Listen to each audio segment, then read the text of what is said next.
Coucou la communauté, j'espère que vous allez bien. J'ai envie de vous partager un message canalisé, de voir ce qui me vient au niveau de mes ressentis, de mes pensées, de mes inspirations à l'instant T. Un message intemporel, un message pour cette spécifique pour cette nouvelle lune en bélier, cette éclipse solaire totale. Déjà, je souhaite un bon anniversaire à tous les béliers et je souhaite une bonne fête à toutes les Julie. Et le premier message qui me vient, c'est de ne pas oublier de sourire, qu'un sourire vaut 1000 mots, euh, qu'un sourire veut tout dire. Quand on est dans une situation où on peut être mal à l'aise, où on ne trouve pas ses mots, où on ne sait pas forcément comment... Oui, on peut être mal à l'aise, on n'est pas forcément... on peut être, comment dire, happé par le stress, par une angoisse physique qui monte, et on peut avoir la trachée enfin, la gorge qui se bloque. Et vraiment, ça peut être très désagréable et on n'arrive peut-être pas à reprendre le contrôle ou la maîtrise de son corps à un instant T, face à une personne, face à une situation. Eh bien, la meilleure des armes, même si ce n'est pas une arme, c'est le sourire en fait. Parce que le sourire, ça permet de vous mettre à l'aise et ça permet de mettre à l'aise et ça permet de naturellement détendre l'atmosphère et la personne en face de vous. Alors, je sais pas pourquoi je transmets ça, peut-être que ça parlera à certaines personnes. Le sourire vaut 1000 mots. C'est vraiment la phrase qu'il faut garder à l'esprit en ce moment. C'est qu'on n'a pas forcément besoin des mots des fois pour se faire comprendre, pour se faire connaître, pour entrer en connexion avec soi-même, avec le monde qui nous entoure. On n'a pas forcément besoin des mots, c'est le corps qui parle avant tout. Et le sourire, ça va permettre en fait de se poser, de se calmer, de se canaliser, de faire redescendre la pression et l'inspiration va pouvoir descendre en fait, descendre dans notre mental, conscientiser les choses et après on va pouvoir, ça va venir jusqu'à notre chakra gorge. Euh, la respiration aussi bien sûr, mais le sourire, ça va permettre de détendre les muscles. D'ailleurs, on appelle une pratique qui s'appelle le yoga au niveau du visage et le sourire, ça permet de détendre. Si on est serré au niveau de la mâchoire, au niveau du muscle zygomatique, eh bien en fait le sourire, ça va permettre de détendre. Ça va permettre de détendre la mâchoire si on est crispé au niveau de la mâchoire, crispé au niveau des dents.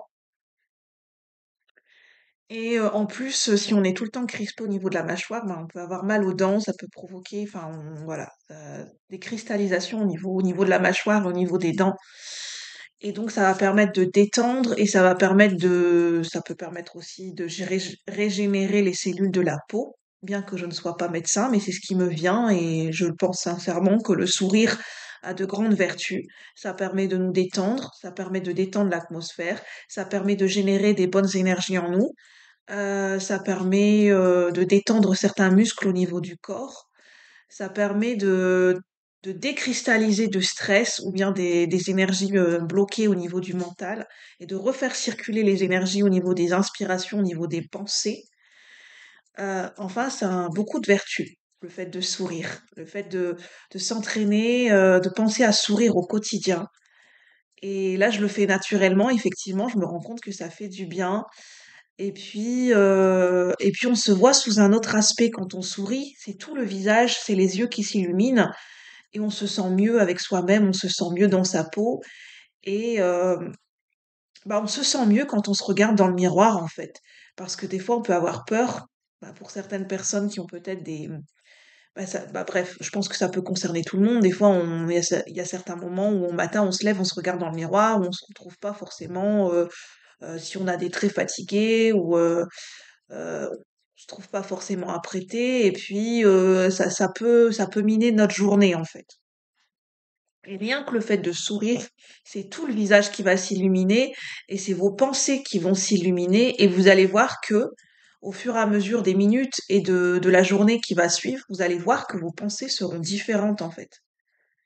Rien que le fait de sourire, de d'avoir cette enfin, d'avoir ce pétillement dans les yeux en fait, ce pétillement naturel quand on se regarde soi-même dans le miroir avec tendresse. Vous allez voir que vos yeux vont changer.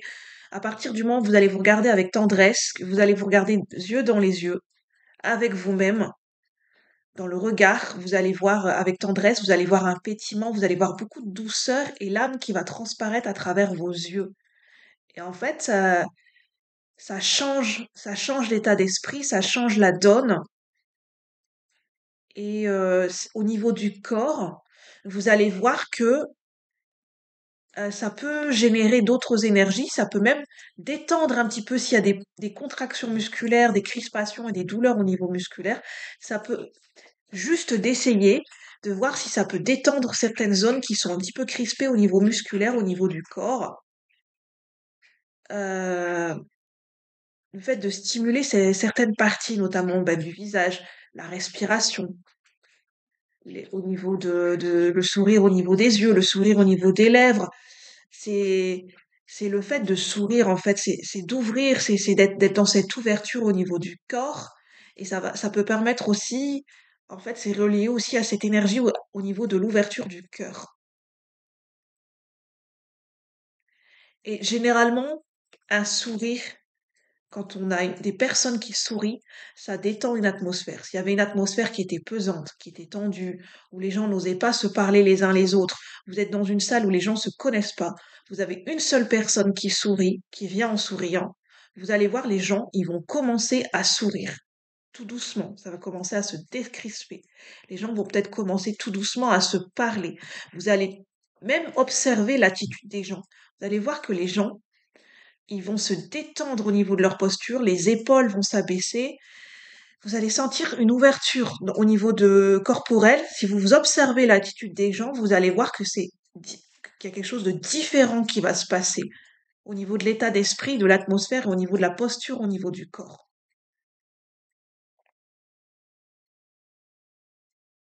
C'est le corps qui parle en fait. Quand on n'a pas forcément les mots, euh, le corps parle, n'a pas besoin des mots pour parler. Le corps est un langage corporel. Le corps est un langage à lui tout seul, en fait. Et c'est ça que j'avais envie ben, c'est le message que je devais faire passer.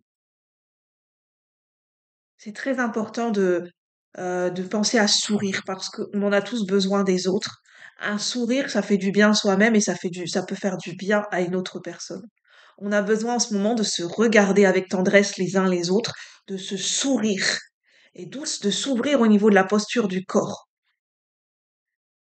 Parce qu'en fait, quand on est fermé au niveau de la posture du corps, le message que ça envoie à l'autre personne, ça lui envoie du stress. Parce que cette personne, le message, ça va lui envoyer, oh, cette personne, elle a pas envie que je lui parle, elle a pas envie que je l'aborde, c'est un peu comme un bouclier, une armure, et la personne, elle va peut-être ressentir une froideur, alors qu'en fait, je pense que c'est aussi un message pour moi.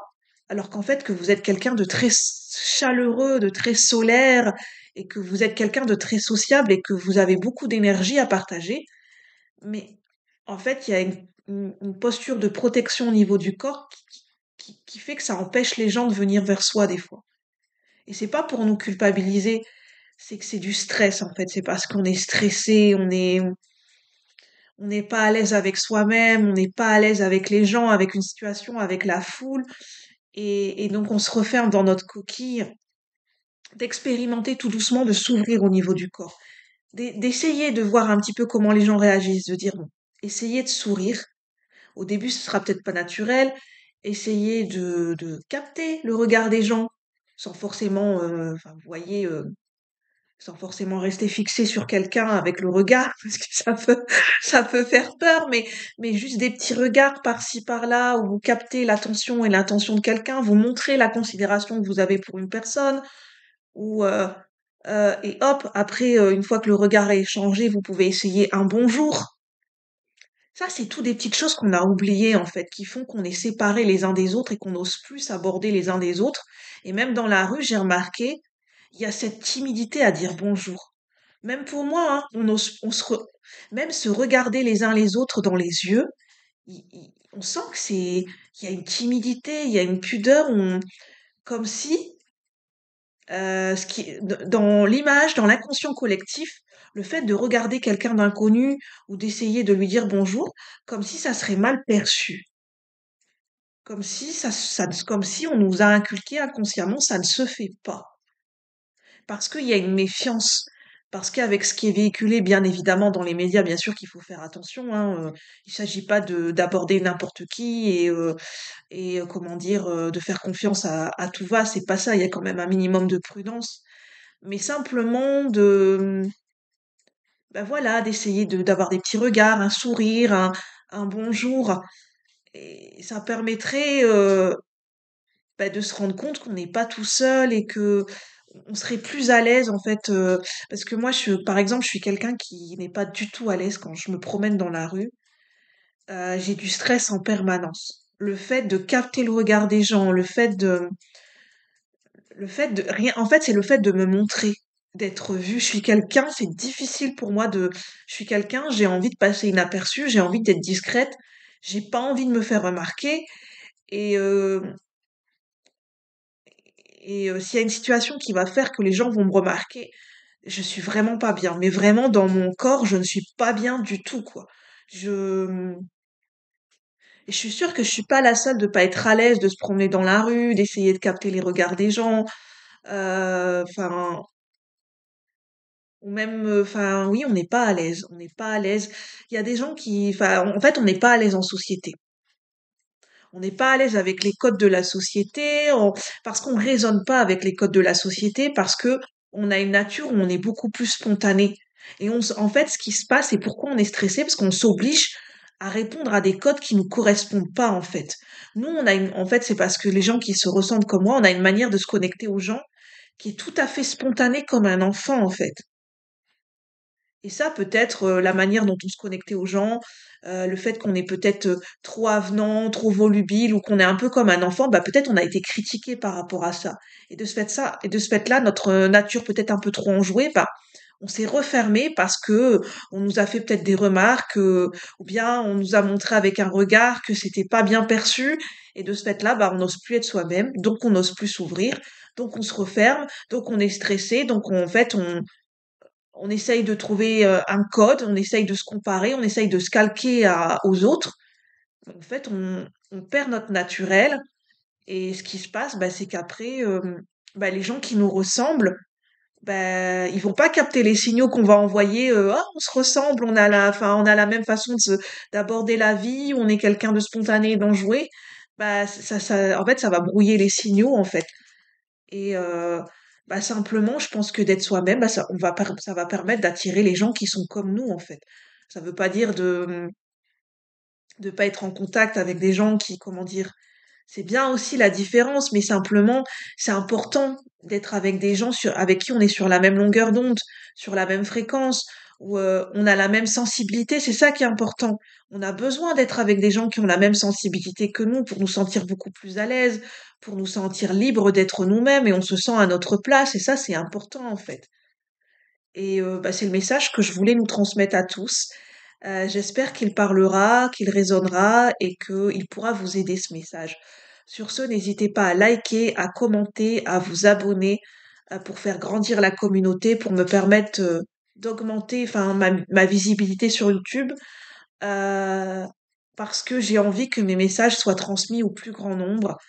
J'ai besoin de votre aide pour ça. J'ai vraiment besoin de votre soutien et de votre aide, pour me faire connaître. Parce que, comme je vous disais, pour moi, me faire connaître et sortir de ma zone de confort, c'est quelque chose qui n'est pas aisé et à certains moments, ça peut être très difficile pour moi et pour s'aider mutuellement à sortir de nos zones de confort, on a besoin du soutien des uns et des autres.